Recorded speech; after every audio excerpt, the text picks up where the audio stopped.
పడిమెట్ల పైకెక్కి గుడికేగు భక్తులకు ఎదురొచ్చే బంగారు స్వామి ఇరుముడులు స్పృశించి శుభమనుచు దీవించి జన బృందముల చేరే జగమేలు స్వామి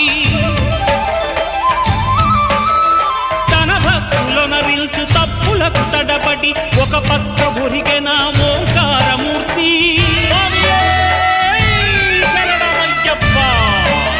స్వాములందరూ తనకు సాయము కాగా ధీమంతుడై లేచే ఆ కన్య స్వామి